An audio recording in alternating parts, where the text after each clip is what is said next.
Hello Hollydale friends, and welcome back to another Magical Art and Science Monday with Miss Daisy. Today we will be doing salt painting, and I'm so excited to do this with you, and I hope you have lots of fun. So just getting into the materials that we will be using some cardstock to do our painting on, watercolor paints, a brush, of course some salt, glue, a little bit of water, and a bowl to shake off the excess salt, which you will see later. So our first step is to draw an outline of what we will be painting today. I chose flowers just because March is right around the corner and I'm super excited for spring. But the outline that we will be drawing is basically to give us an outline for what we will be gluing onto, which we will then paint afterwards. So you can draw as many or as little things as you want. Just know that that's what you're going to be gluing afterwards. So like this part in the middle here, you could choose to leave blank, but I'm choosing to fill the whole thing up because I want that painted. So like I said, the next part is we are going to be gluing on the outline that we drew. And you want to be careful because the glue comes out really fast, as I just learned, but you can add as much or as little glue as you want to. Just remember that how much you add will be exactly what you will be painting. So I'm going to glue the whole petals, but I'm going to keep the center empty of any glue.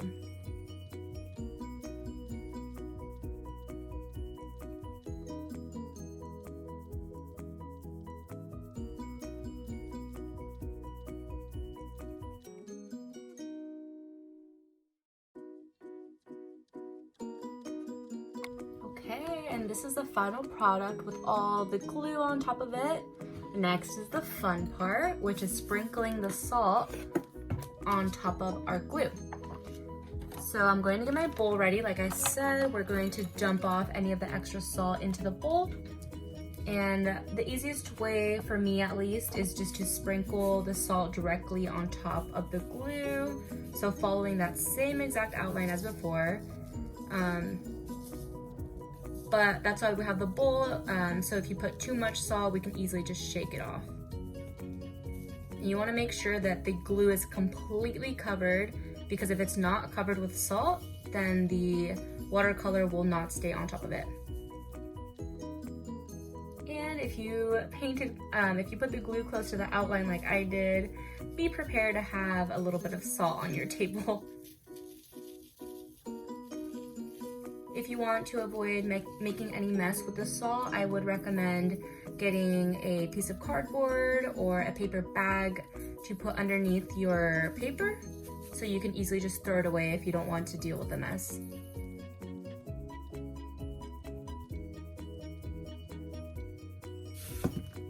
Okay, so as you can see, I have a lot of salt all over my paper.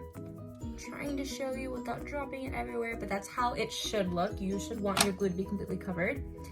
So now I'm going to get my bowl and try to dump it in there without making too much of a mess. Okay, here we go.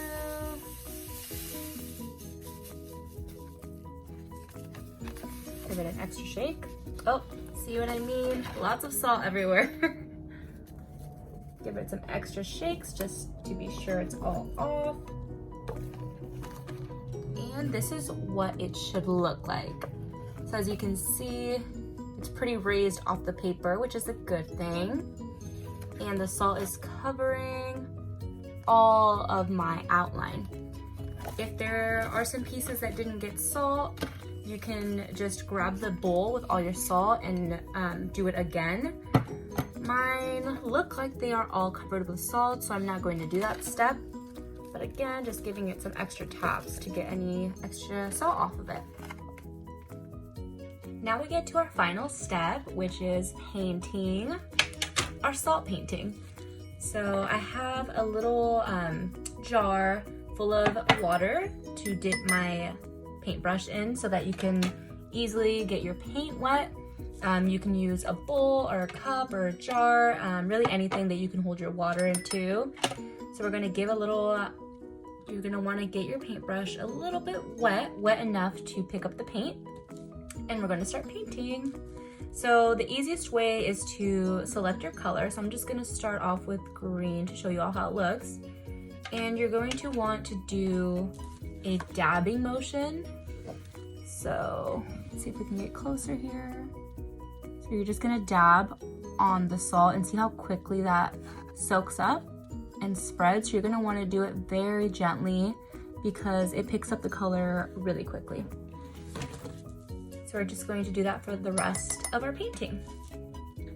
And if you press harder, it's going to give you a darker color. So it's up to you how hard or softly you want to dab the paint in there.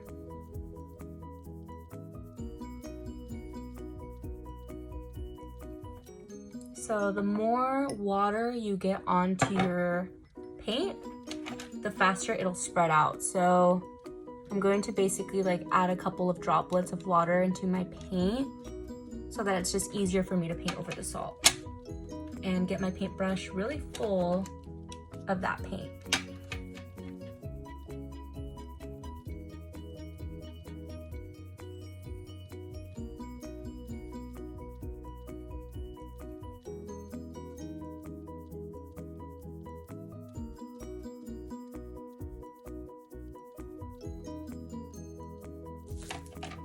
So here is how my painting is looking so far.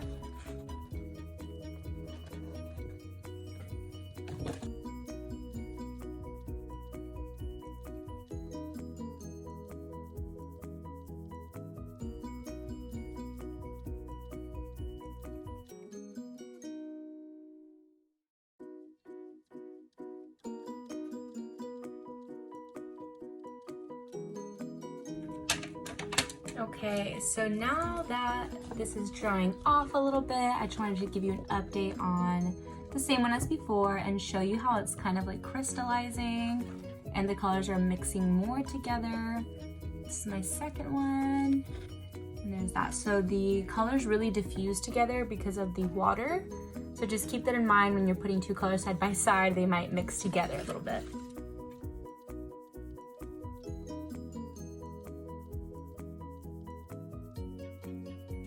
And here is my finished product. If you want, you can go ahead and paint the rest of the paper. I think I'm just going to add a little bit just to see how it looks.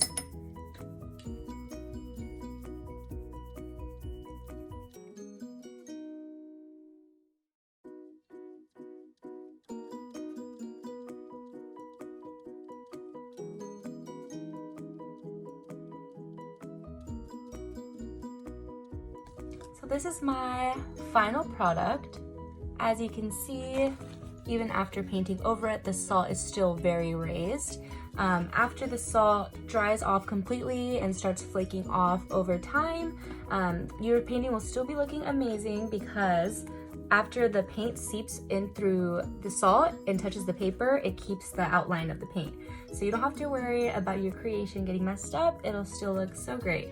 Thank you all for joining me for Magical Art and Science Monday and for making this really cool project with me. I hope you all had lots of fun, and please remember to leave a photo of your creation so we can see how you made yours. And also don't forget to like and comment for a chance to be entered into our Sun goodie bag drawing. Thank you all for joining, and I'll see you all next time.